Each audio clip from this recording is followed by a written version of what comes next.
Test of white plastic durability.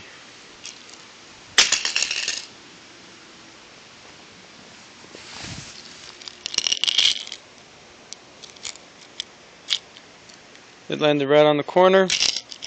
Nothing happened. Alright, now we're going to throw it.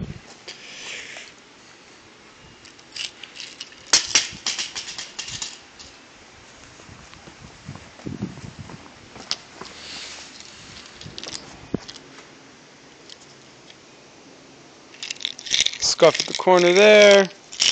Scuff on this corner again. Alright, let's try something a bit uglier. By the way, the tape is on there to cover the holes, and I put screws in it for weight because the other stuff isn't in there.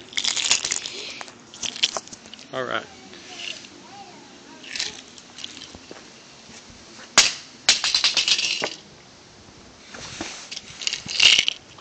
I threw that about 10 feet in the air, maybe 12. Alright, now we're going to throw it far.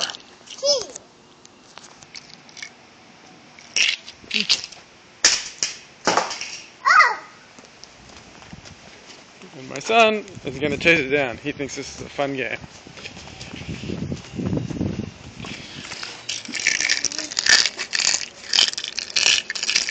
A little scuffed at the corners, but no other issues. Good deal.